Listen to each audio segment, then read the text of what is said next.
And good morning and welcome to a new discussion from the IFTA Connect series.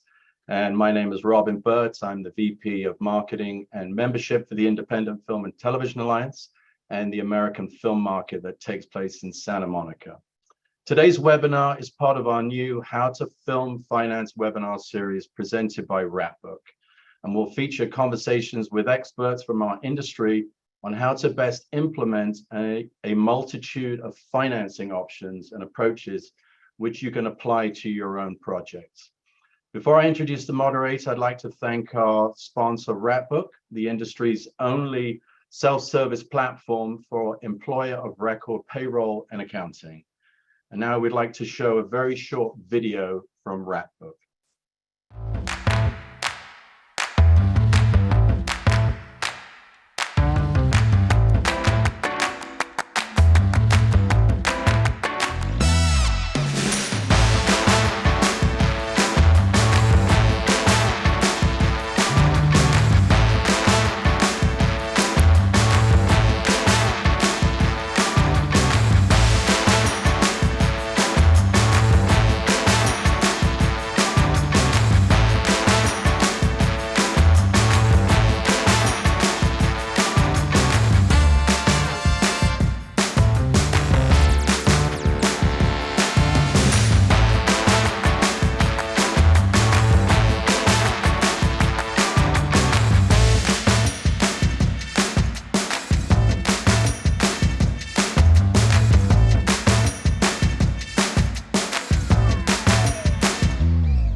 And before we get started, we will be taking a few questions from the audience today. Click on the Q&A icon at the bottom of your screen.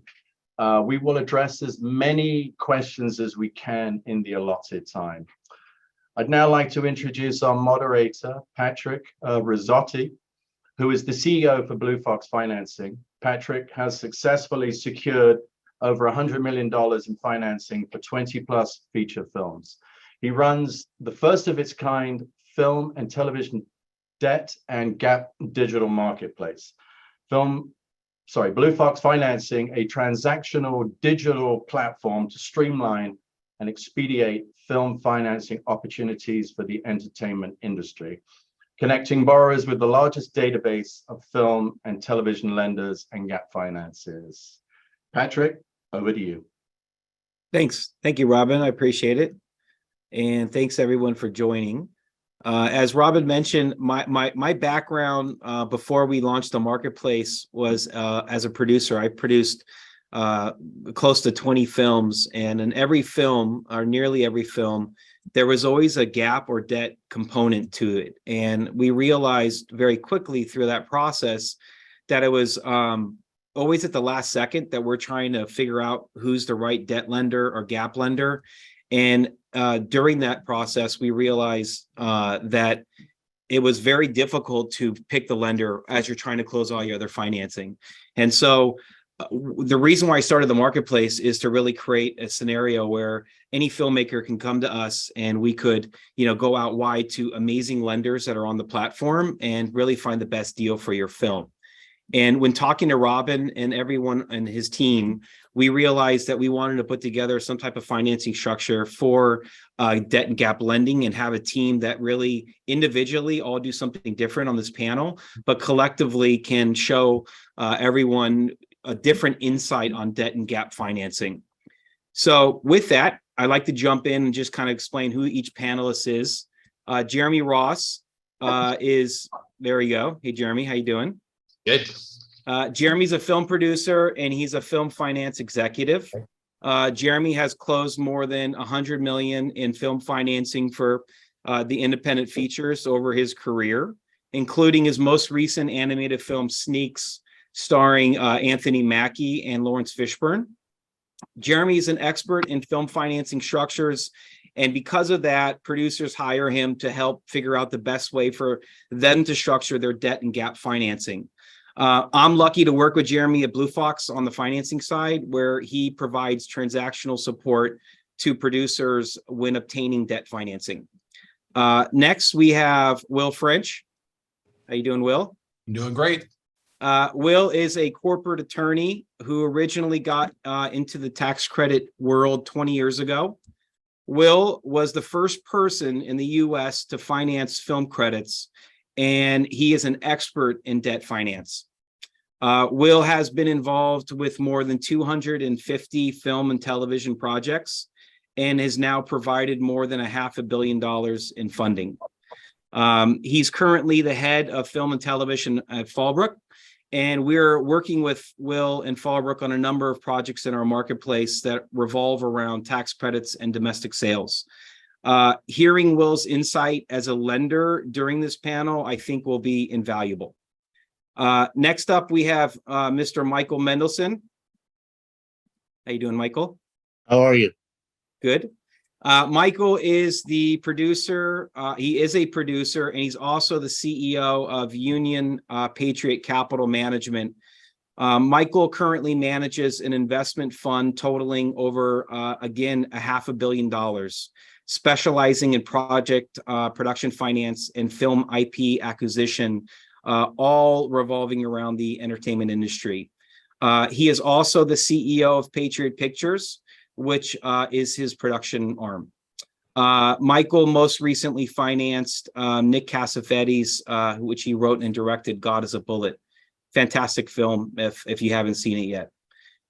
Michael will be able to share insight on how his company internally develops their own projects, taking debt and gap financing into consideration when they're analyzing which projects that they may or may not want to finance. And we're also working with Michael on a number of projects through our marketplace. Next up is Ryan Broussard. Hello, Ryan. How you doing? Hello. Good, thank you. So Ryan has worked in the entertainment payroll space for close to 20 years, and he's worked for nearly every payroll company. He's currently at Wrapbook, who, if you're not familiar after that short teaser, they are a payroll company. Fantastic payroll company that has really new cutting technology as part of their payroll. One of the many things that Ryan will be sharing today is the importance of knowing where to shoot on tax incentives and the importance of having proper payroll and books in place for tax credit submission. I think we're going to get into this a bit just from my own experience and seeing so many projects come through our marketplace. It's incredibly important to have your books and your payroll in place in order to capture tax credits efficiently. And last but not least is Carolyn Hunt. Thank you, Carolyn, for joining. Thank you. Carolyn is an entertainment attorney who's representing both financial institutions and filmmakers on every type of financing transaction, including both debt and gap. What I'm very excited to talk to Carolyn about and to hear her insight is the ability that she has done both lending for individual filmmakers and also representing lenders. I think having someone with her insight to look at both sides and help bridge the gap is going to be really insightful. She also specializes in setting up corporations, and I'm very excited to be talking to you, Carolyn. Thank you. Me too. So with that said, I think it would be good, as much as I, give everyone a quick overview. Maybe Michael, if you could start off just giving a little bit more background on yourself and your company, and I'd love for all of you to be able to talk a little bit more about yourselves. Thank you, Patrick. I've actually used Carolyn several times. She's brilliant. So I have only had great experiences with your work. Thank you. Likewise, Michael. Thank you.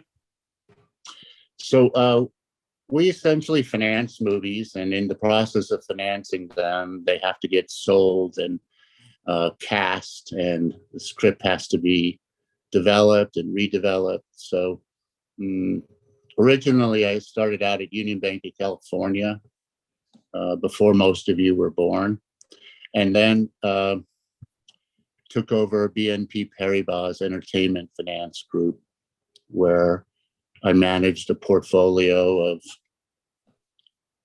a lot of money, and we did, 300-400 films and several credit lines. And so in that process, we've developed the product of gap financing. Before that, banks usually would only finance the collateral of what you sold. And so, but that didn't always match the budget. So we were able to give them a little extra for the gap to help close the budget and pay for the actors and the production. And that helped a lot of movies get made. And so right now we have one arm that is the film finance arm, and we've financed maybe 5 or 6 movies that we own through the production arm. And then we finance another 10 that we provide financing for people that are all over the world, co-productions, local programming in each country, and indie projects that ultimately either get sold through a studio, a streamer, or independently distributed. And so it's exciting to be here and among my distinguished peers, and I think all of you have some very worthy advice for the people watching today. Thanks, Michael. Jeremy, if you don't mind, maybe just jump in and explain a little bit more on your background. Sure. Well, I'm, essentially just a big time film lover. I grew up loving the product, and which creates a problem because I'm not a particularly good creative person, and resisted 2 times out of my undergrad, and then after business school was very close to working on the banking side, but I wound up as mostly an animation producer. I assisted a guy who came off a really big animated movie called Shrek, and raised a lot of money after that, and helped him put together 4 or 5 mid-market studio features, and then at some point ported some of those experiences over into helping people essentially solve their finance plans on live action movies. And now I have about a dozen or so of those behind my belt, and of course Patrick, that brought me to you at Blue Fox, where it's a pretty good fit with my recent work history. Thanks, Jeremy. Ryan, if you could jump in, that'd be awesome. Sure, of course. Thank you. Really happy to be here with this panel. I am currently VP of sales at Wrapbook, but I'm also VP of production incentives. And as Patrick had mentioned at the beginning, through my whole career, it's kind of been my bread and butter. I've always worked for payroll companies. If you think of a payroll company, I've probably been there. I don't know if that's good or a bad thing. I'll let you know. I've always found in order to get the payroll, the movie's got to get made, right? So that's really where I come in with a lot of these independents and even unscripteds that we work with, is helping them navigate production incentives. And I work with them on vetting their budgets. I work with them on deciding where to go, just anticipating what's to happen, as you mentioned, on the reporting factor, working with the auditors, working with financiers like the people on this call, and making sure that everything is kind of up to par what you guys need to do in order to help make this movie. So it's almost playing matchmaker in a way, because yes, we are a payroll company and we want the payroll, but there's no payroll to be had if the movie can't get made. So working with people like yourself is great. And then also I've helped actual state film offices draft some of the legislation and help them create that, which once again, it's a big part of financing is financing against some of these tax credit programs that the states and even local areas offer. So yeah. Thanks, Ryan. I appreciate it. Will, if you could please give some more insight on your background. I'll keep my part short because there's a lot of great information that you're going to get out of these fine panelists, and I don't want to limit their time to speak today. I'm with Fallbrook Financial Services. Fallbrook is, if not the largest, one of the largest tax credit placement companies in the United States, placing about $400 million worth of state tax credits with taxpayers around the country annually. On the film side, Fallbrook does a number of different things, including direct lending to films, film and television projects earning tax credits. We also represent a large number of North American banks in doing the underwriting for their tax credit transactions. So if we're not lending directly, we're probably representing the lender who is lending directly. We do all sorts of tax credit administration and consulting work to the extent of being the back office for some major production companies, handling all of their tax credit related matters, to filing applications for the smallest of independent producers. We also have what we call a problem solving department, which is if you've got a problem related to tax credits of one sort or another, we probably know how to fix it. We've probably been through it before. And a lot of that involves organization of accounting materials so that audits can move through the system faster and save the producer money on their loans. So I'll leave it at that for now, but as you pointed out, have been doing tax credit finance for a very long time now. Thank you very much, Will. And Carolyn, if you could please share some more insight, and then I'll jump in and ask you the first question. Okay, great. Yep, I'll be quick too. Thank you, Patrick. No problem. Hi, everyone. I'm Carolyn Hunt. I am a partner in the entertainment group of Barnes & Thornburg, LLP's Los Angeles office.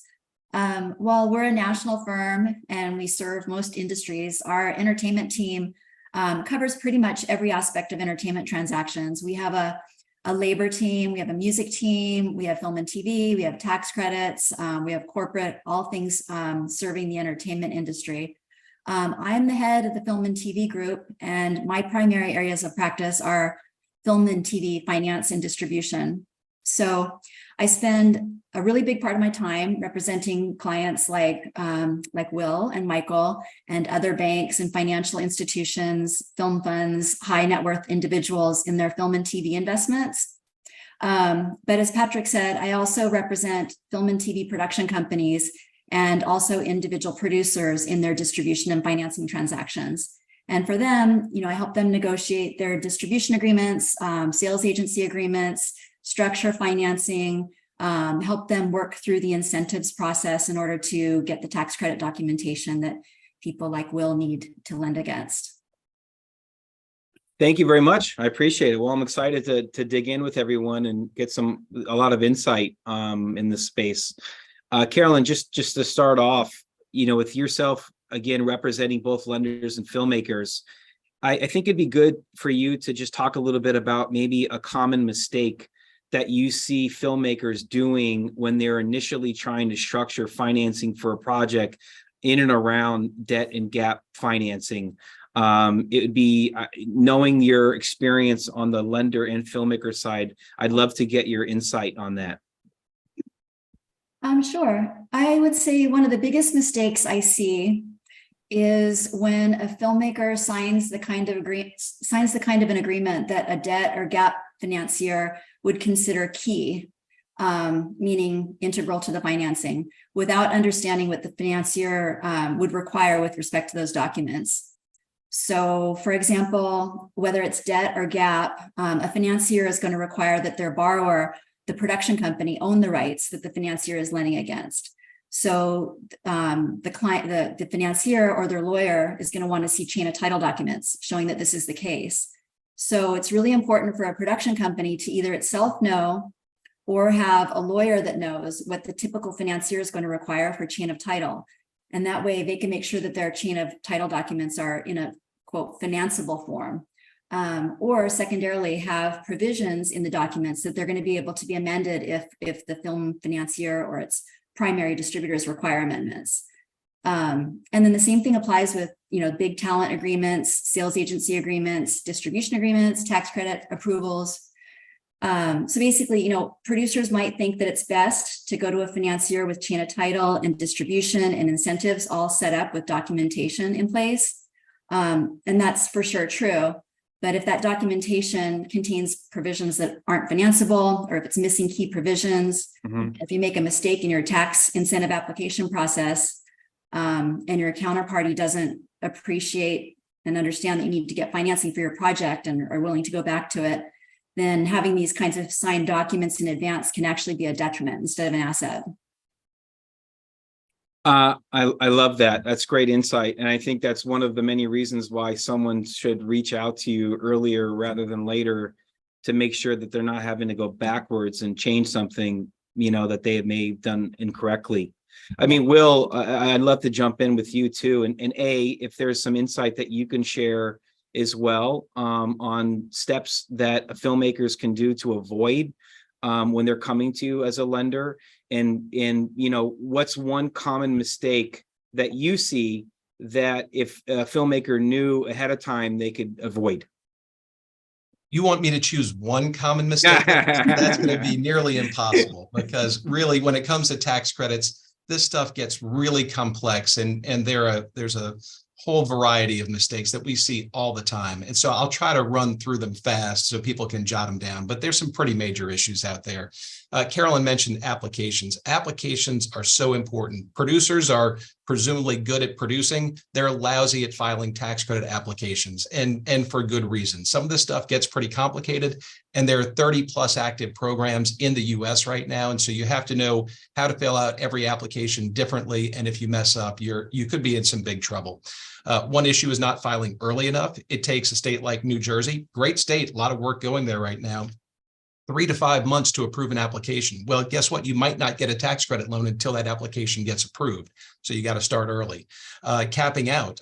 If you get a reservation of tax credits, that may limit what you can get out of the project, even if your budget goes up and you spend more money. So you've got to be careful there. A place like California has jobs ratios where they want you to tell them how many in-state residents you're going to hire. And if that number ends up being different at the end of the day, you could lose some portion of your tax credits.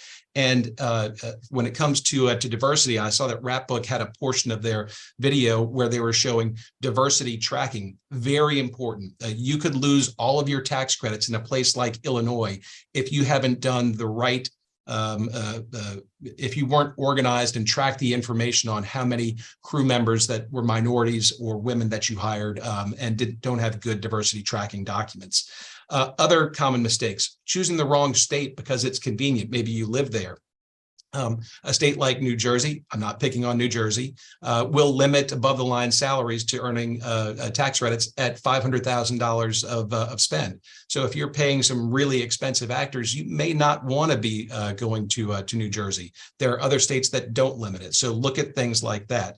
How long is it going to take you to get your funds back out of that state? What's the process? A state like New York had a waiting time of upwards of 4 years recently. Now, they've made some big changes, which we'll talk about later, which are improving things dramatically, but you want to look into all of that kind of stuff. Accounting. I can't say this enough. Tax credits are all about accounting, and film producers hate accounting. I don't blame them. I hate accounting too. But if you don't do your production accounting the right way, it's going to take forever for you to get your tax credits. You're going to waste money in interest carry along the way. And I'd say going to the right lender. Go to a lender who is experienced in doing whatever it is that you need done. And specific to the tax credit industry, there are some loan sharks out there. If you get a sense that the person that you're talking to as a potential lender is overly pushy, greedy, aggressive, you might be dealing with one of these loan sharks, and I promise you they will make your life miserable at the end of the day. What's the one thing that you can do to get the best result? Do your homework, be prepared, don't waste your lender's time. Let them see that you are a good client to have, and they'll want to work with you all the way through. I'd love to jump on top of that. So yeah, from a payroll perspective, the biggest mistakes I see are people not planning accordingly in their budget. So whether they have the wrong fringes in there, the wrong union fringes, payroll fringes, all that good stuff. Will had mentioned about diversity reporting, all that plays into the tax credit. If they just don't have that structured correctly or have thought that through, it can be a huge mistake. I also work with a lot of clients in trying to find them a good production accountant. To Will's point, I always tell people, put your money, especially from an independent perspective, towards your production accountant. This is the backbone of your show. They're the first person there, they're the last person there, all the way through audit almost usually. So to have a good person there and they have the tools and the talent is a huge thing that a lot of people don't think about. Also, from an incentive standpoint, sometimes people just don't plan accordingly. Like Will said, do your homework. And it doesn't have to just be with like knowing the program. Like just because you know a program doesn't automatically mean that, oh, I know exactly what I'm getting to. There's also like the matter of experience. Georgia, everybody talks about Georgia, amazing program, right? But a lot of budgets I get for Georgia do not account for the fact that you're going to have to bring in a lot of people. They think Georgia is super busy. I'll be able to find a local crew, not a problem at all. And then it turns out they get there and it's like the state was busy. So you had to bring in everybody, right? And you didn't plan for those per diems, the travel, all that stuff. I'm not seeing those in budgets. I'm not seeing, if fringes, we talked about fringes, some states don't qualify fringes. Some states have fringes that qualify and some don't.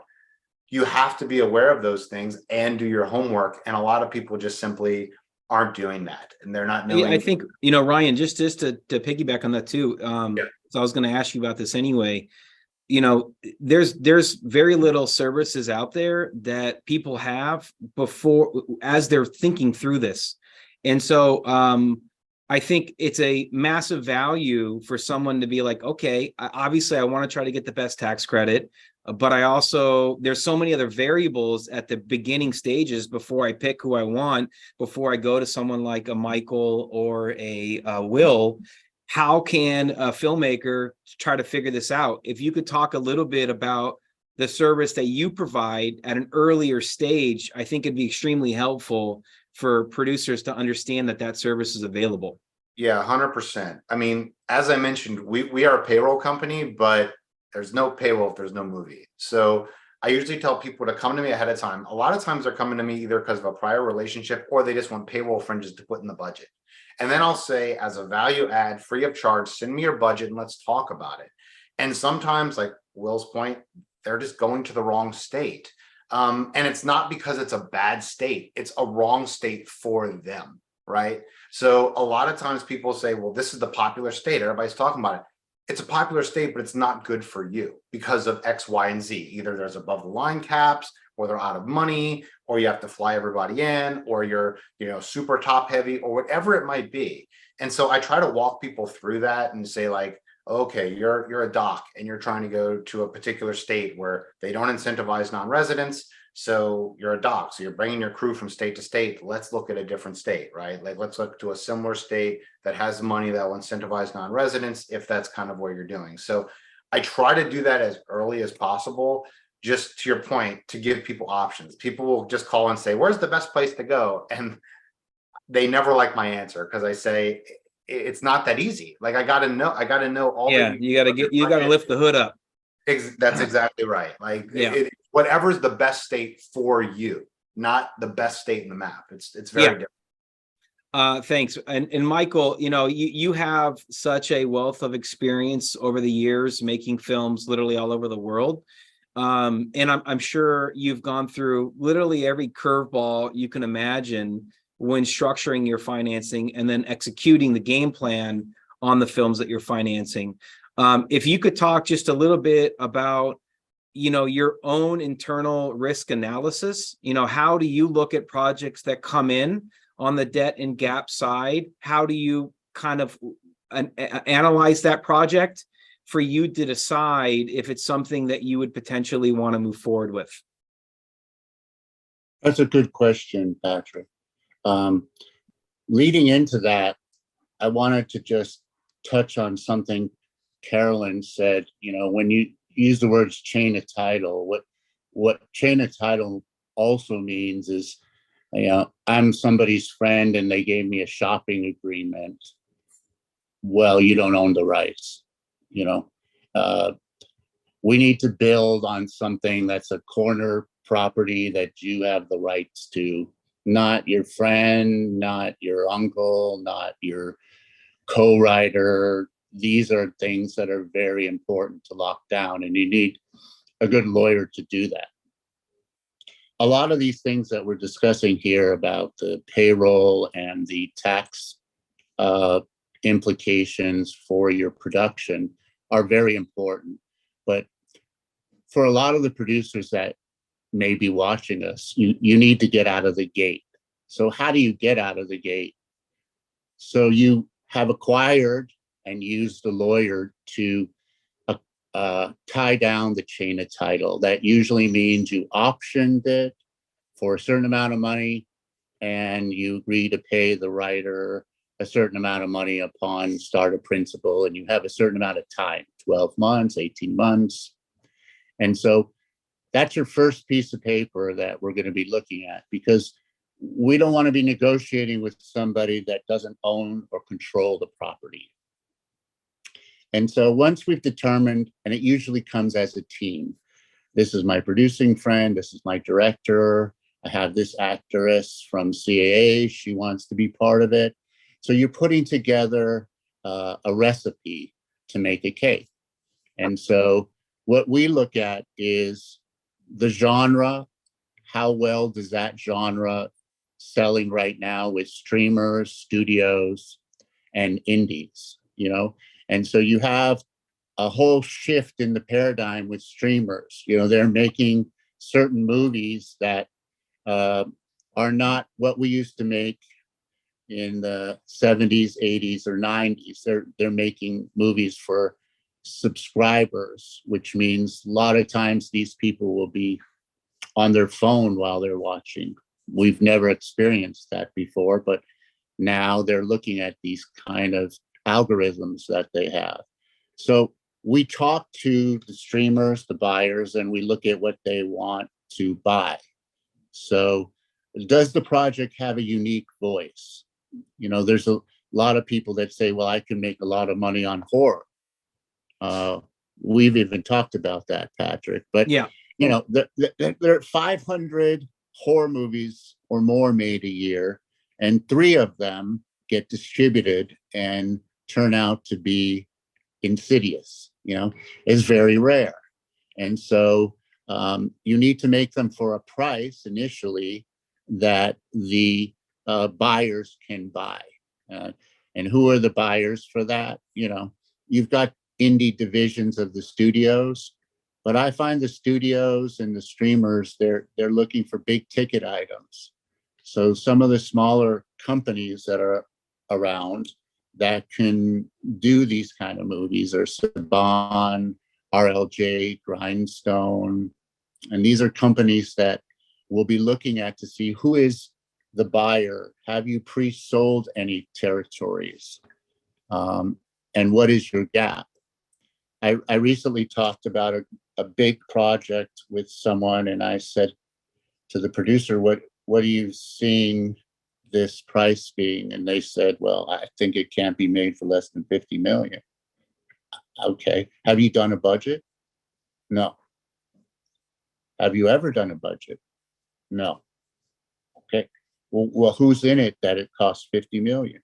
I don't know. I haven't decided yet. So a lot of times producers might place themselves out of doing business because they're just making assumptions of what they would like it to be. And we've found that movies can be made for a certain range. So we have to look at the market.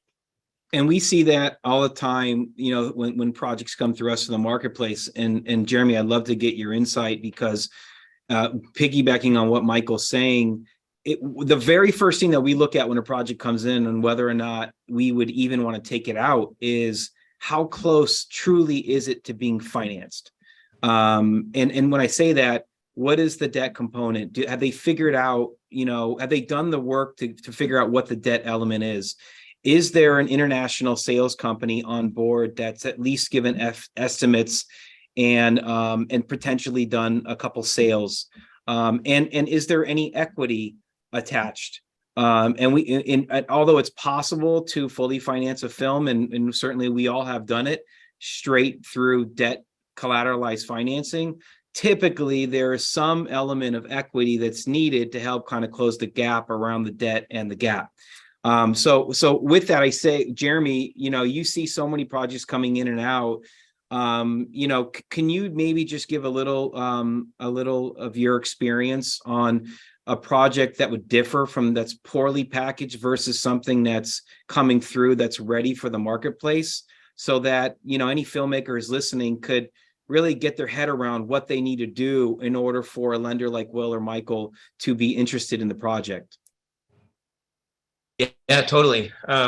It's you know, remarkable what, I mean, it blows me away what people are, are able to do, through their passion and hustle. They get a movie star to sign up, to be in their movie, based on a script. They get a, an equity financier to commit money to their movie without a guarantee that the movie will be made, or, they get a distributor to spend time on with their business affairs to write them a distribution agreement. And, these things wind up with us, and, you have to go a little bit further than that.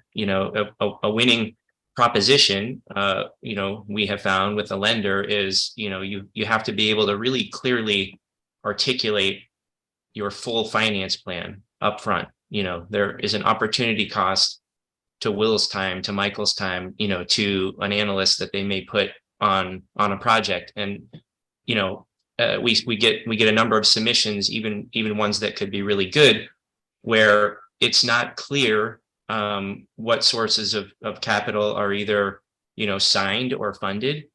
And, just this idea that, but for the lender's money that you're currently asking for, you have a reconciled budget. You can make and finish your movie, and the lender can be ultimately made whole. And so, of course, all those legal things, you'll get nowhere, in diligence if you haven't buttoned up all of your documentation. But that first approach is, no one is going to their credit committee and doing that work without understanding that there's an end zone, to a transaction. So I just think, that upfront finance plan coupled with, definitive documentation of the other sources that you've secured is really important. And Will, just to jump in there, you are a lender. You're one of the best lenders out there. When something comes to you, what's that first instinct? What do you look for in a project to say, wow, this is a fantastic project, versus something that you're like, no, we're not going to be able to focus on this right now? If you can share some insight on both sides, I think it'd be extremely helpful. Yeah. So, the whole idea of wasting time is probably the most important thing for anybody in our business.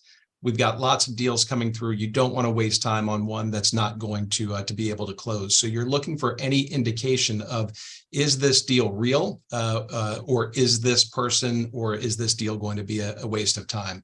The first thing that I like to look at is the finance plan. If I see a finance plan that is not well thought out, it's going to go to the side of my desk that's closest to the trash can, because it's probably going to end up in the trash can at some point. And what I mean by that, what I most often see is somebody who says, I'm going to spend $10 million. I'm going to earn $3 million worth of tax credits. So I should be able to raise $3 million worth of cash derived from those $3 million of tax credits that I'm getting, without thinking through the fact that, okay, you're talking about going to a state where the tax credit is transferable, meaning you have to sell it to a taxpayer who's going to use it, and they're not going to pay you 100 cents on the dollar for it.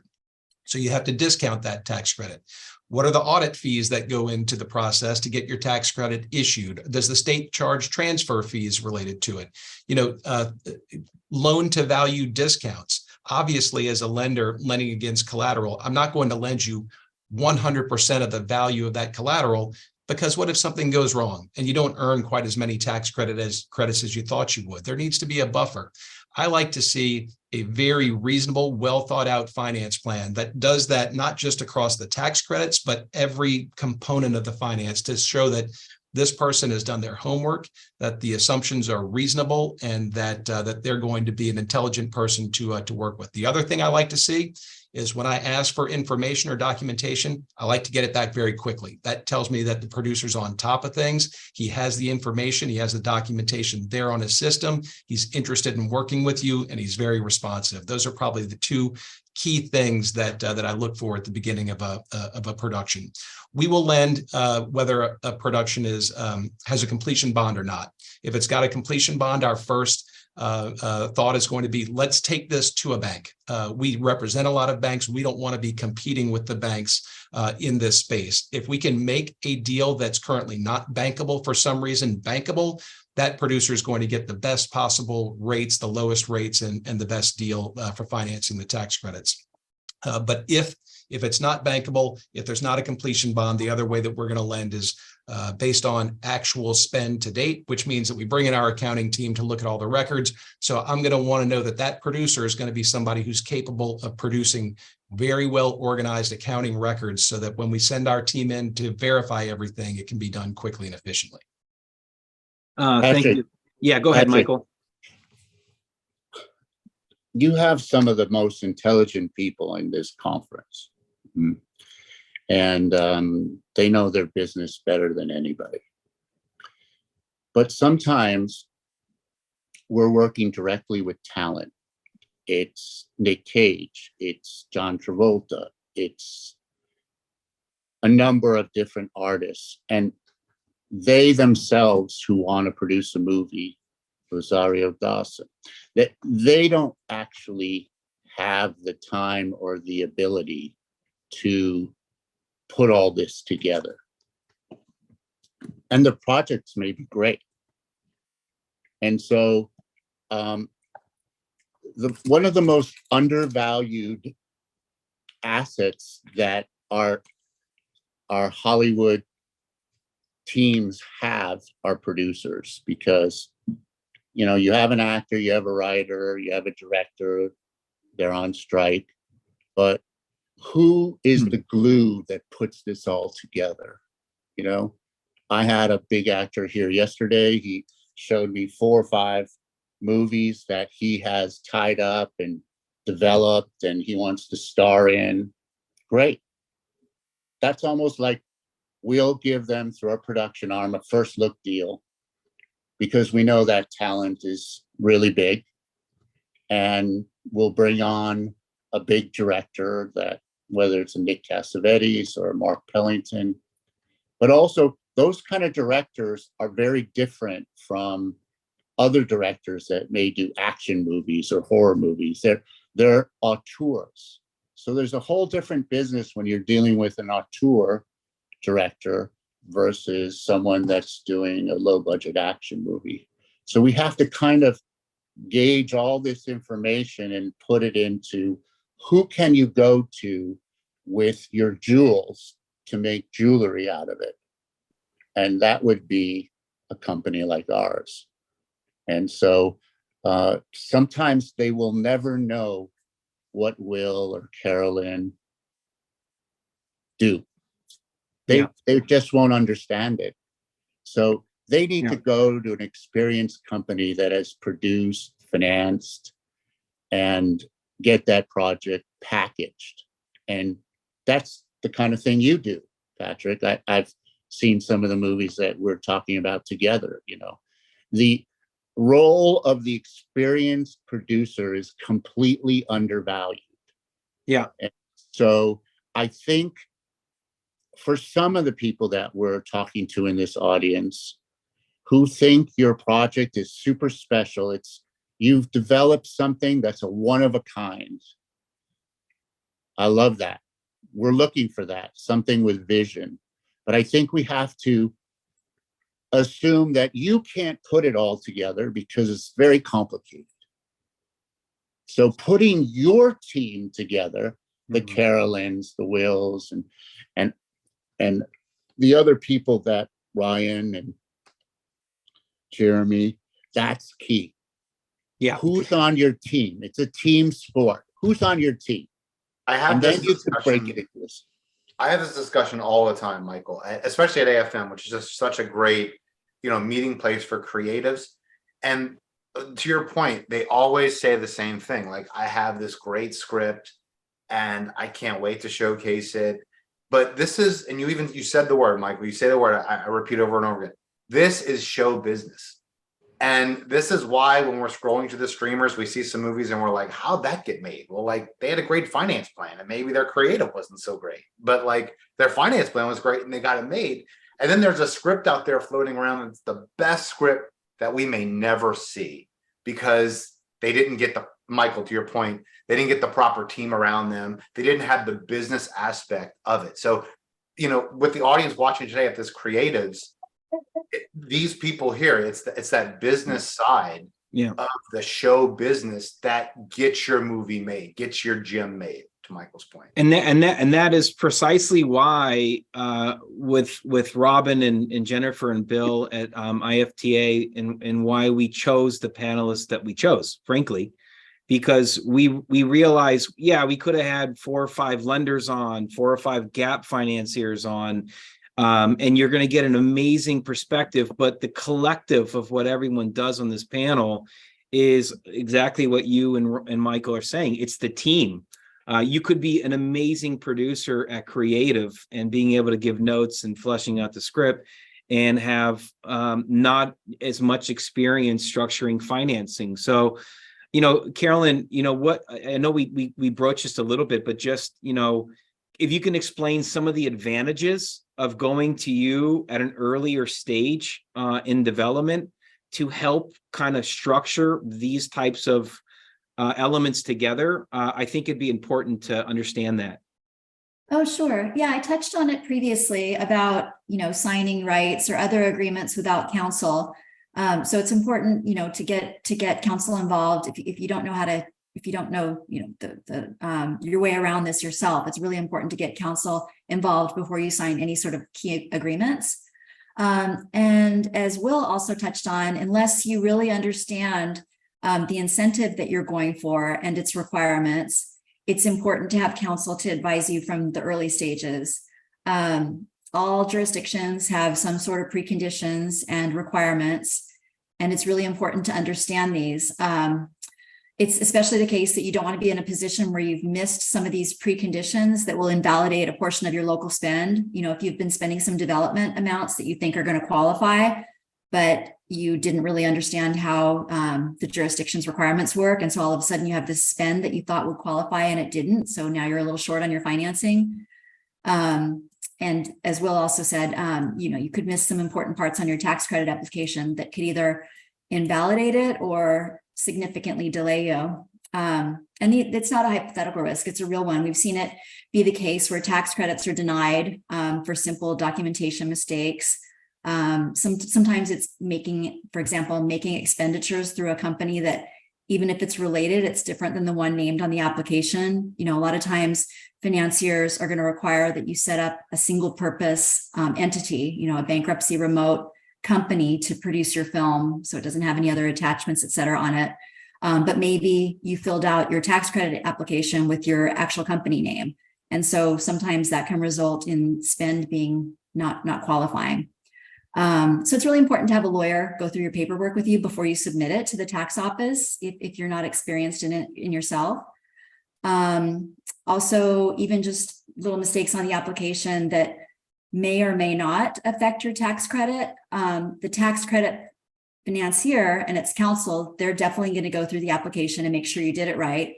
And they're going to spot a problem, and you're not going to be able to close your financing until the issue is fixed, assuming it is something that can be fixed. So at the very least, that wastes your time and it wastes your financier's time, which, you can hear from everybody on this panel that no one, financiers don't like their time being wasted on projects because they have so many other ones that they're looking at. And further, if you're already in the process of financing, most financiers have deals where the borrower pays for the financier's legal fees. So the less organized you are with having your own counsel being on top of things, you might think you're saving money by not paying for a lawyer right away. But if your financier's lawyer ends up having to clean up all your problems, then you're going to be paying for legal fees anyway. Anyway, so that's another reason why you want your documentation to be in a really good shape. It closes things quicker. It keeps your legal fees down. The better shape and the more complete your required documentation is, the less there's going to be for your financier to do to get it closed. So it's going to get it closed. And then also, you're hopefully, if this film goes well, you're going to have another project, and it's nice to be able to go to your same financier. So you want to be a good client, a good financing client, and that way you can, keep coming back with multiple projects. Thank you. Very, very helpful. I know we're going to be running out of time because this is flying by. I wish we could do this for another couple hours talking to you, frankly. But I do want to bring up the gap financing side, because even with what we do in our marketplace, and there's more projects than not that need gap financing in some capacity. And we find, even as a marketplace, that there's not a lot of financiers that specialize in gap financing. And I think a lot of producers just kind of get lost in the process of like, how do I get gap financing? Who am I going out to in gap financing? What do I need to do with my project in order to kind of get it there? And what rates should I be expecting generally on a gap financing deal? I think, Jeremy, if you don't mind, you see obviously a tremendous amount of projects to come through and you're looking at them. If you could just talk a little bit more on what is the best way a producer can structure their project from a gap financing perspective, maybe talk a little bit about the types of international sales companies that you'd want, like an XYZ type of company that are reputable sales companies that provides estimates that gap lenders would actually feel comfortable lending against, and the value of actually going out and doing a couple of preliminary pre-sales to help justify the estimates. I think that'd be really helpful. Yeah. Well, Finance 101 is capital and the return on that capital commensurate with the risk. So you're looking at a true senior lender, very precise people with very smart people that represent them, and the risk tolerance is going to be very, very low. Equity investors, is a much more sort of notion of the creative quality of a movie and maybe chasing some upside, and then you kind of have gap in between. You're going to expect to pay a mezzanine level of interest, and it's going to be, again, commensurate with the the perception of the risk. And so you do things to try to mitigate that risk. A really good, sorry, I see my dog's putting on a show behind me. Having a really good reputable. Can I help, Jeremy? Can I help, Jeremy? Jeremy, I'm going to help you. I'll step in for a second and give it back to you.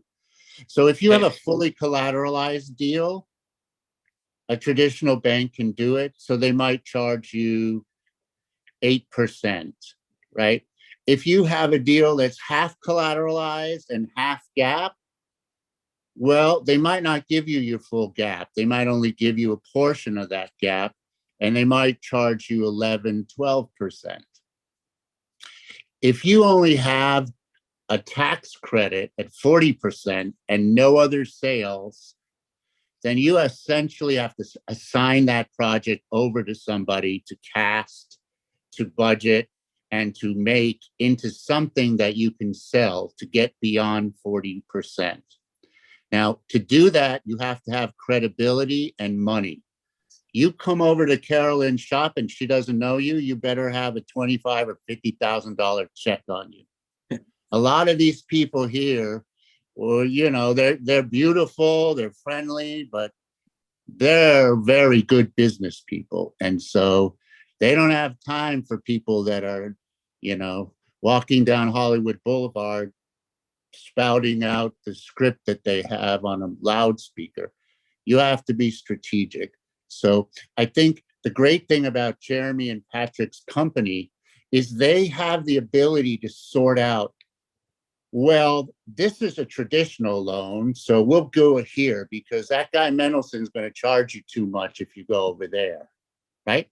Or Will French, he's going to charge you a certain amount, but he's going to take care of everything so that you can get the rebate and not find out, as we did on one project, that somebody ran out of money or something like that. So I think that's the beauty of going to a Jeremy and a Patrick ahead of time, is that they can kind of push you this way or push you that way with knowledge and experience. Sorry, Jeremy, go ahead. No, I mean, yeah, thanks, Michael. I don't think anyone generally should be going into, trying to put together a finance plan with an idea of getting a large amount of gap. We're just not, there's a lot of appetite for, secured lending. And you see people put together equity all the time. But in some cases, we see some of it. and it exists on a spectrum. So you do everything that you can. If you can make some sales that demonstrate the validity of your sales estimates from a reputable company, that will help. If you've got a well-packaged movie and you've got a really robust, well-documented finance plan, that will help. And so, I think the approach should be to try to put together a plan that doesn't count on a lot of gap, but be really diligent in your documentation and your assumptions in a finance plan, and see if you can get some. I think it's. I think go ahead, Ryan. Yeah, I think it's also interesting, and Michael said this, and Jeremy's getting at. I think everybody's kind of alluded to it. Is that this team and most people in these positions, it's very easy to sniff out like 5 minutes into a conversation if this is real, or if you've are you taking this seriously or not. I was talking to somebody the other day, $12 million project. Okay, great. And they're like, we plan on 1099 the crew and we think we can go non-union. And I'm like, okay. I can kind of see where they're going. They just haven't had a lot of experience in it. And that's domestic, right? That's a domestic shoot.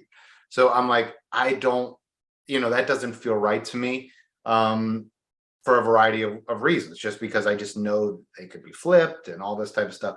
So I think it's really important. And Michael, I said that the word of the day really is team. Is if there's people watching this that are like, well, I don't know this stuff, and I don't have my stuff buttoned up, and my finance plan is not good. These people are out here. We're out here. This team is out here. There's other people that are very knowledgeable, good producers. You just have to seek them out and find them, and be willing to be humble enough to be like, okay, I don't know this, please help me. And let's create a good team so that, when we do put it in front of any of the people on this panel, they take me seriously. Yeah. I would say one of the things that we see a lot is if the financing's not there and you're really far off, there's no better thing to do than to be honest and just be like, hey, I don't have it. This is what we have, if anything. Because what happens is when you look, it's very simple to break out 100% of a budget and say, all right, where's your financing? Where's it broken down? And a lot of times, people do breakdowns, and then you realize, man, you're very far off from where you need to be. And we're able to then provide insight once we get there of like, hey, this is what we suggest to you that you do. And I know it's hard. Me being an independent producer, it is extremely difficult to get to the point where you're ready to go to a will to do a deal. And so one of the big strategies is for an independent producer is, like everyone's saying over and over again in the Zoom, how do you find your team that you can bring together and assemble that's going to help you get to that point where a will can walk in and loan against your project? So I know we're running out of time, but I also just want to really identify lenders in general, and maybe just talk a little bit, Will, if you don't mind, about what does the package need to look like for you, who's a very flexible debt lender?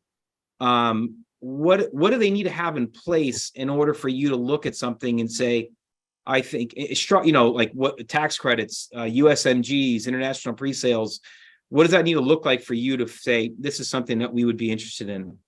Sure. So you heard me say it earlier, that finance plan. I think that's been echoed by this panel several times. So that really is important. It's got to make sense. And so if they have to work with professionals to make sure that makes sense, then they need to do that.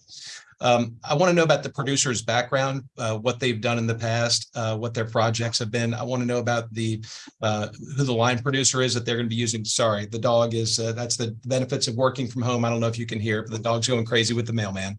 I want to know who the production accountant is going to be, because we've talked about how important the accounting side of things will be. I want to know that they have a plan for, especially from the tax credit side, to know how they're going to shoot in the given state. What vendors are they going to be using? I want to get a sense of, are they the types who are going to push the envelope every time that there's an envelope to be pushed? And there are certainly some borrowers out there who will just push and push and push. At the end of the day, you kind of don't want to do business with those people. You want to know that they're reasonable. That reasonableness is going to be reflected in all of the documentation that they put before you. And I want to hear really what their issues are, where they see their weaknesses and where they need help. If I have somebody coming and trying to not show me that there's a problem with their plan, I'm going to figure out that there's a problem, and I'm not going to respect that they didn't tell me about it. If somebody comes with a big tax credit problem, we're some of the best in the country at solving big tax credit problems. So I'd rather know about it up front and see if there's a way that we can help them.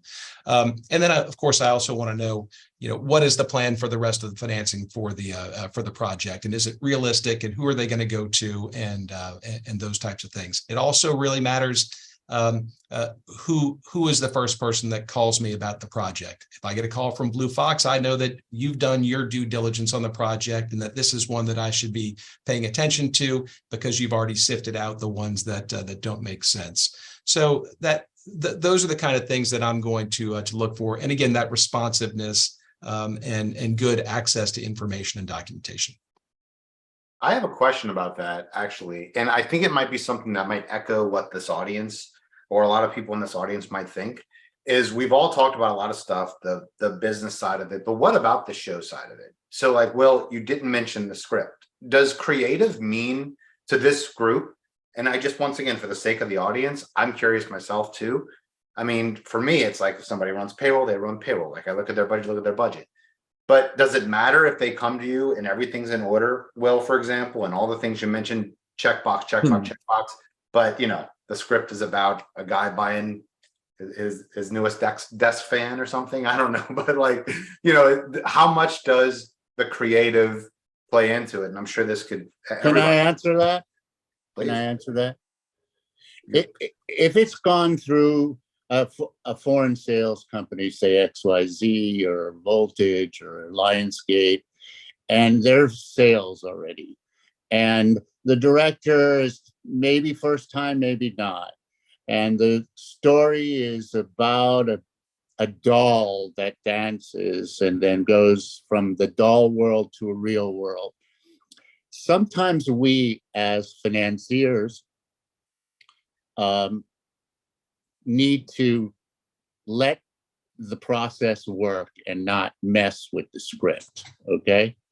And so now, when we get a script and you've cast 4 roles, but that no one wants to take the lead role, you might have a problem with that role. And so there are times where we might get 2, 3, 4 passes, and we say, hey, I think you better look at this role because they're passing for a reason, because the offers are real and the money is real. So you might need to look at that role because maybe there's something politically incorrect or not sensitive to the market today, and therefore an actress or an actor might not want to play it.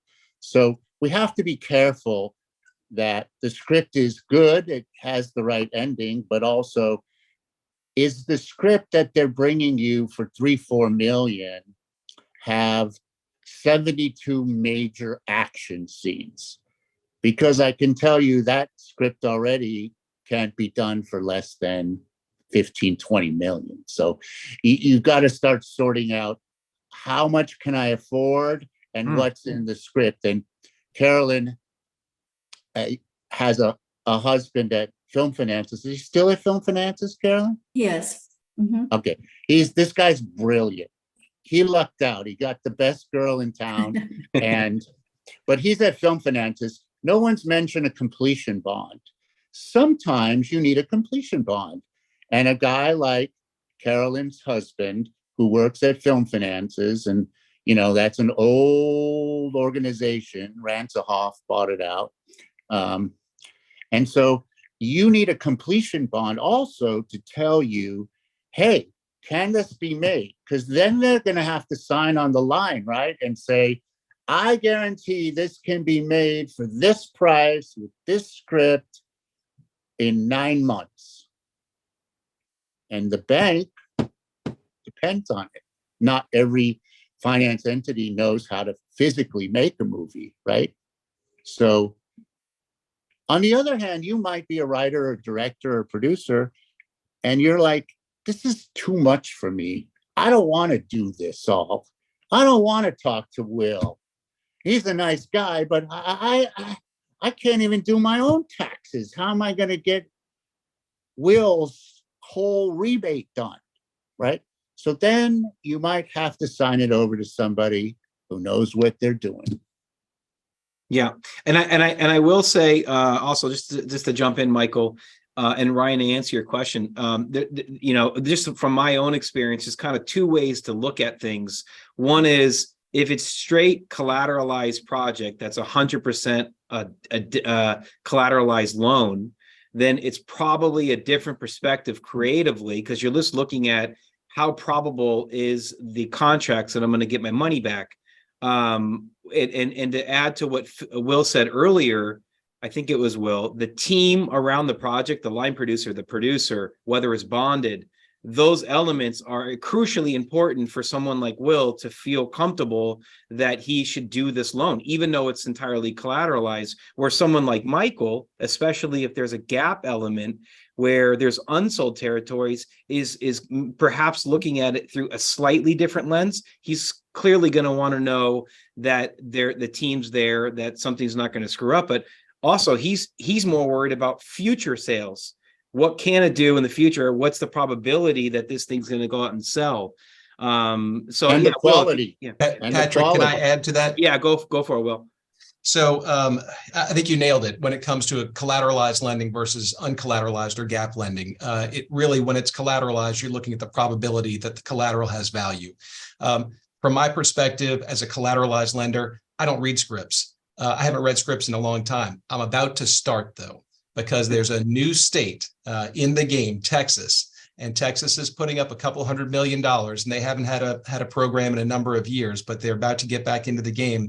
And the big issue in Texas is, does the film portray Texas or Texans in a negative light? So if I'm going to be lending against a tax credit in Texas, you better be darn sure that I'm going to read that script, and I'm going to talk to the director and the producers, and we're going to make sure that nothing is going to portray Texas or Texans in a negative light, because that's what caused their first program to go down in flames about 15 years ago. Yeah, that's becoming more and more of a trend, actually. Missouri, who's the newest kid on the block, completely out of the gate, they're transferable. So people on this call might want to start looking at Missouri. They're going to release their rules in about 2 weeks. You know, they have that as well. Like, did it portray it in a positive light? You get a particular bonus. Texas just hasn't been funded. They always had the program. It just hasn't been funded very well at all. And there was some real, to Will's point, there was some real big, I mean, if we mention the shows that literally got the okay that they were going to get the grant from Texas, and they were told no when the final product was put out there. So, and that also plays into diversity as well. I think we'll mention this as well. You know, Illinois has that, California now has that, New Jersey has a bonus for that. So that will play into, because the diversity bleeds into if you're cast is diverse, which then could bleed from the script. So all of that you wouldn't think that, right? You wouldn't think that would matter from a financing perspective, but it very well can. So that's a good point, Will, is the scripts might start getting more and more looked at as these programs get a little more granular. I mean, we're hitting the tail end, but I think it may be worth mentioning the strike. We haven't really talked about that a lot, but that's certainly put a wrench in things to some degree. You know, I think maybe Michael, if you could just jump in quickly, you know, how has it affected you, and what are some ways, and Carolyn, I'd love to get your insight as well, everyone's insight, but ways that you could maneuver through this situation that we're in right now, so you're not just sitting on the sidelines waiting for it to be finished. Well, the first thing we did is we made 2 movies in June before the strike started. And we rushed them through, and they were moderately budgeted, and one was fully financed with a distributor, and the other one was not. And so, knowing that we would need product in this dry period later on. But as we find out more, and today we know a lot more, we know Writers Guild and SAG will not allow you to get a waiver if it is in either one's negative interest, right?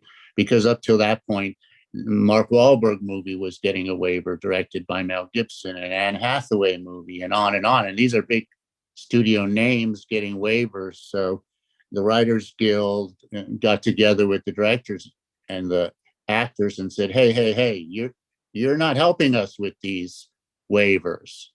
And so now you have scripts that are not WGA, which the SAG will consider for a waiver.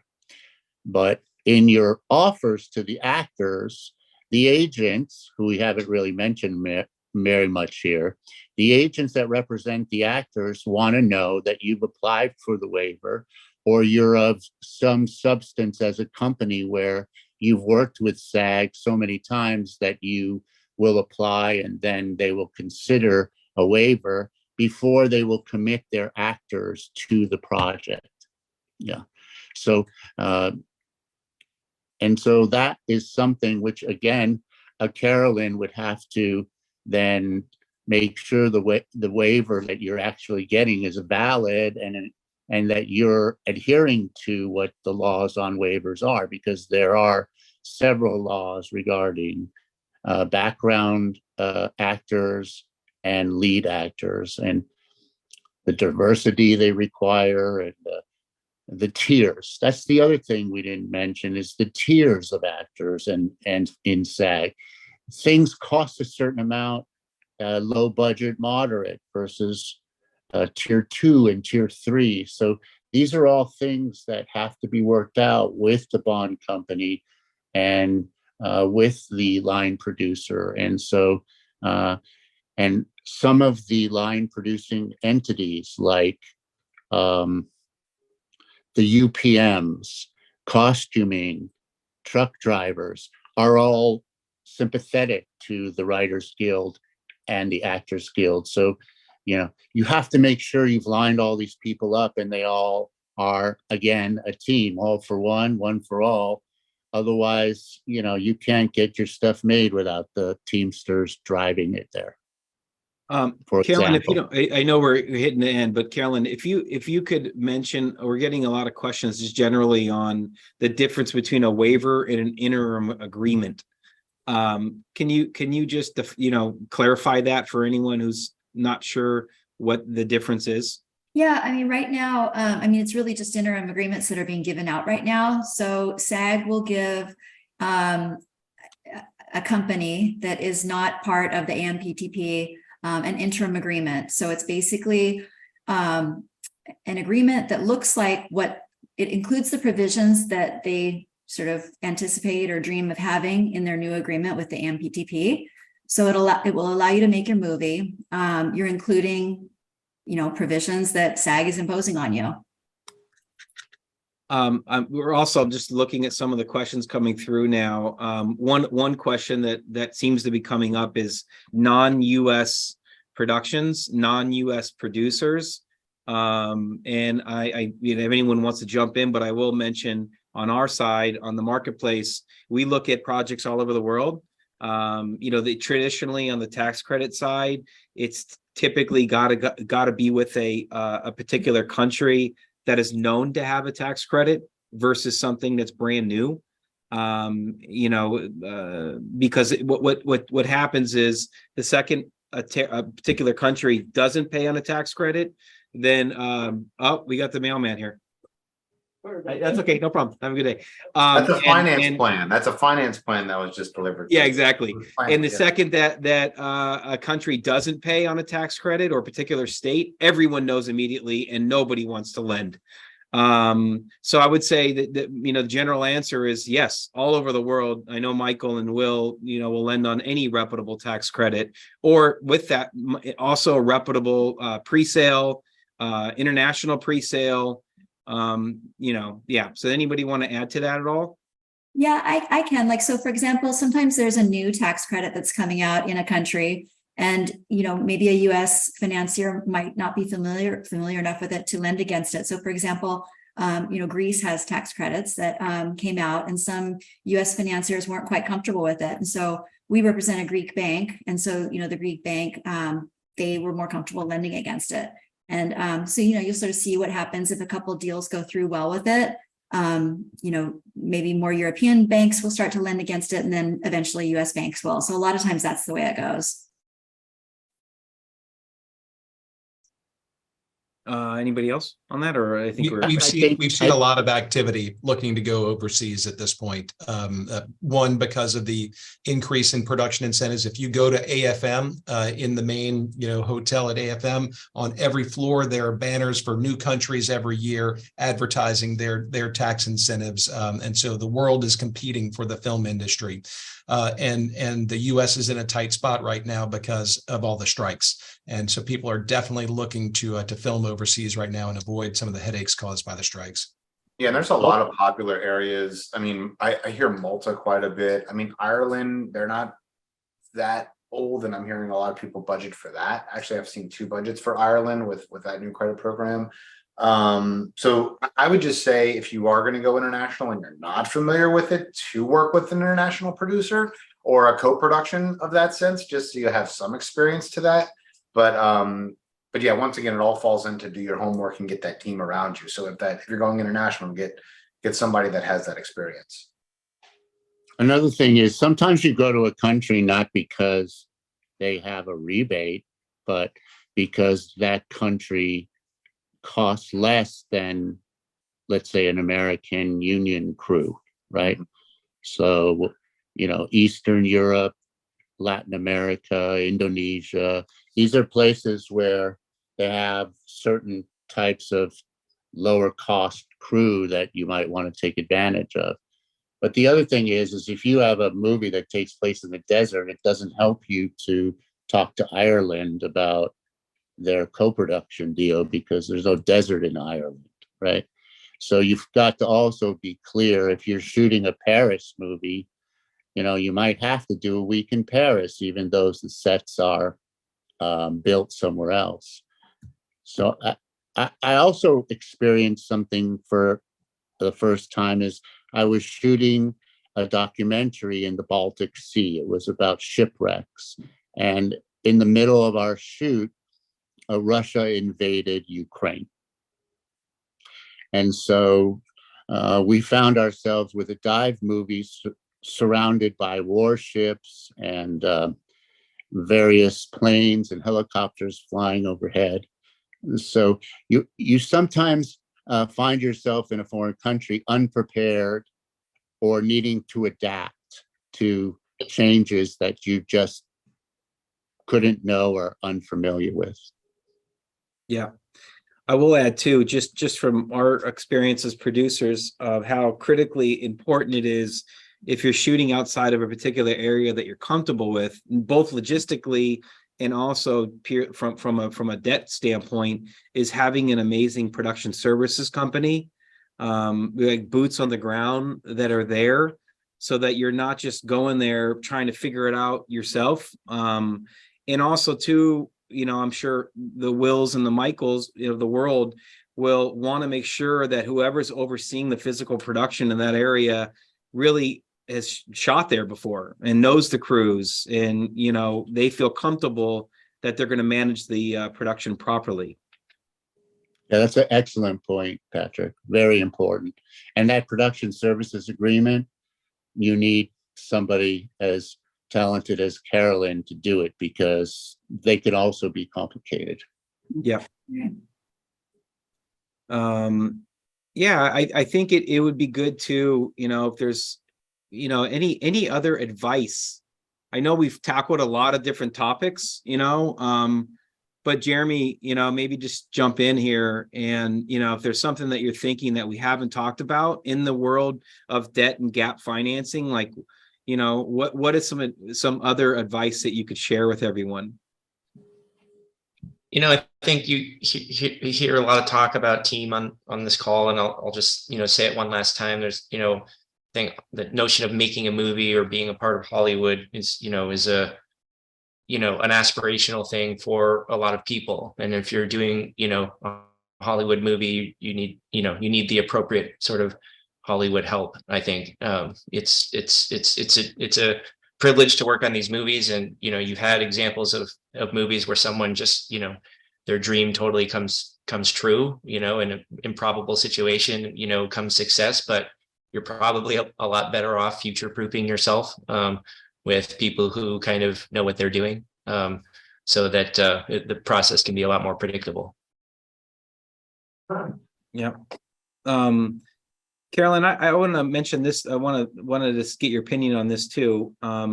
If you're having multiple financiers or multiple lenders, or a combination of a gap lender or versus a debt lender versus equity, how do you advise filmmakers to come to you, and at what point should they come to you to start thinking about who they should do a deal with first as part of their financing model?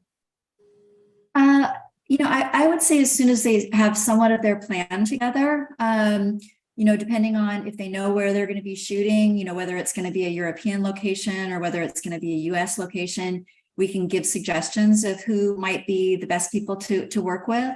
Mm-hmm. And then also, sometimes when we see if you have multiple pieces of collateral, a lot of times we can recommend a financier that we know can actually handle all of those, and then you don't have to go all over the place and you have to deal with multiple financiers.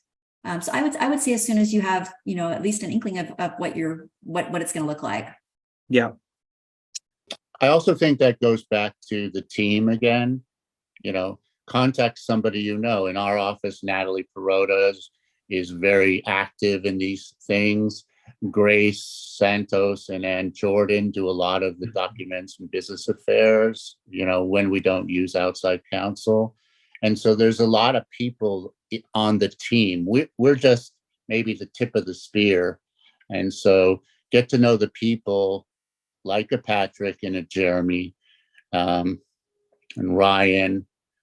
And they'll refer you, right?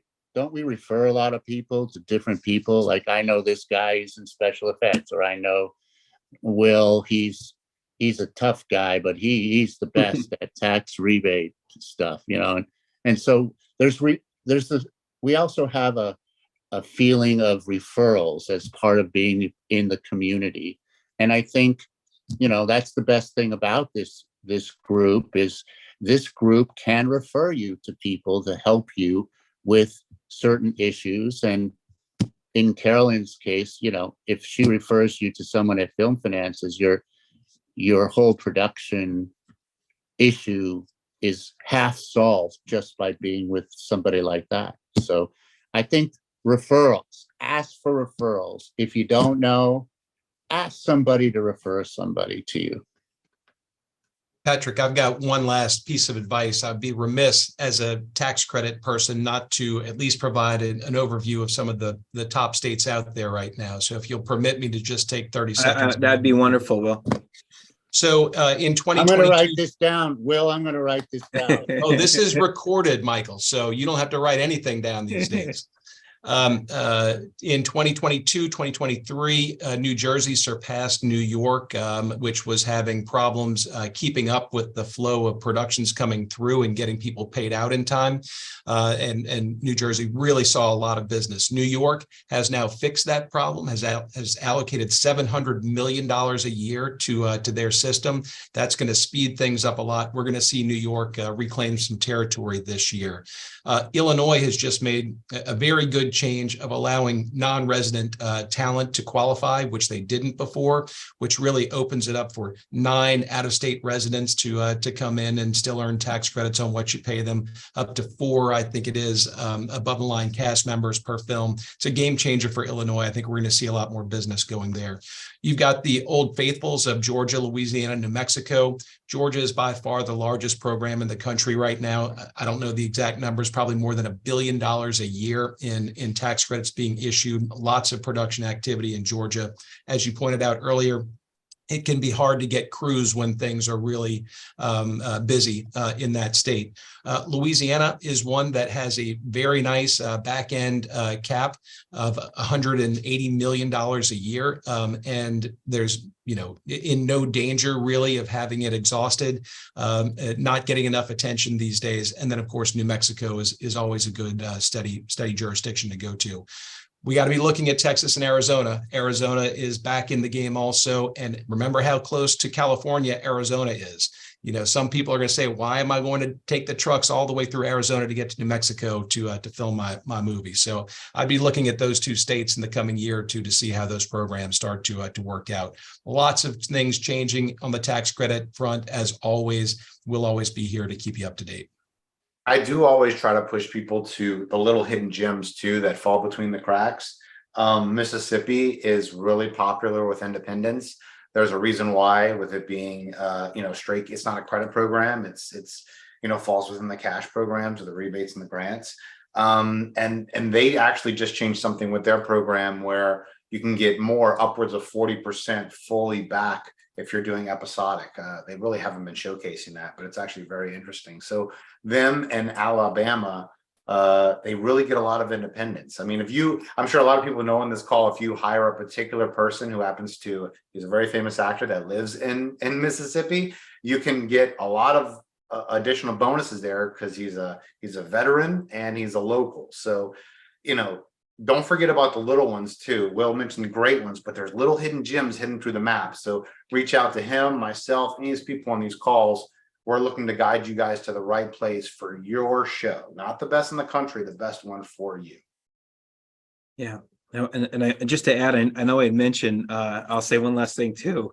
The putting my producer hat on, it's so critical to have an infrastructure within that state, because a lot of for me as a producer, if I'm going into a state and I've never shot there, there's such a learning curve of like, what am I doing? And yet a lot of these states that are mentioned, they have all their own crew. They have multiple crews that are available, but having insight from someone who's boots on the ground there, or a line producer that's already shot there, is critically important in my opinion. Otherwise, you're trying to figure it out while you're spending money in prep, and it's just going to cost you significantly more, and you're not going to get the best crews, etc. So having a production services company, having a producer, a line producer, doing some preliminary work prior to prep to actually go in there for a couple of weeks, even if it's you and a core team of 1 or 2 people, is massively important to go to places like Mississippi, that aren't Atlanta, aren't New York City, where you just know the crews are going to be there. And like you said earlier, Ryan, even places like Atlanta, because it's so big, the crew, you think crews are going to be there, but if you're going in on a $2, $3, $4 million film, they may not want to jump on your movie because they're on 10, 20, $30 million films. So yeah, I see all the time. And, a lot of these states, to your point with infrastructure, they're recognizing it's a problem. And when I look at them with drafting the language for stuff, New Jersey just allocated a lot of money to infrastructure. Ohio just allocated money to infrastructure. And a lot of these states and their new programs are starting to make a requirement. Carolyn mentioned this earlier, that, you have to be aware of the requirements. A lot of these states now are saying you've got to hire or bring up certain apprentices or train certain residents in order to qualify. Texas just lowered, they wanted you to have 70% of their crew residents. They lowered it to, I think 50 now, or 55. So, they recognize that they need to grow their crew base, and the only way to do it is to kind of make you hire these people or bring them up in the ranks. So yeah. It's a problem that they recognize, but one you need to fulfill if you plan to go to a certain state. Yeah. I would say, though, to caution you, we shot a lot in Louisiana, and we shot Cutthroat City in Louisiana, and we got paid, and we shot Synchronic in Louisiana, and they haven't paid us. So we're not shooting anymore in Louisiana until we get paid on Synchronic. So I would caution you, some of these places in updating their computer infrastructure tend to lose certain things. So be careful with Louisiana. I'll jump on that just to my last point, which is like to leave people with, is retroactivity. Doing things retroactive is a nightmare. So doing things like, sometimes things are stuck in audit hell. Sometimes things are just kind of stuck in these, I got to do this in the back end. So to do as much as you can, whether it's to get a good accountant or a good team, once again, the team in place ahead of time, put your money on the front end with these people as opposed to the back end. Because whether it's your fault, the state's fault, the auditor's fault, whatever, the more your paperwork is together and makes sense, the better to get your money back sooner. I hate to jump in, but this does conclude, the webinar today. I want to thank all of our panelists for sharing their knowledge. They could clearly talk for several more hours, and I wish they would. But we will have a recording made available of this next week. So we'll be sending out an email to everybody. We also hope that many of you will attend the AFM this year, whether as a buyer or as an exhibitor or as a general attendee. For more information about attending the AFM, you can go to theamericanfilmmarket.com. And thank you for listening, and we hope to see you at our next finance webinar in September, also sponsored by Wrapbook. Thanks very much.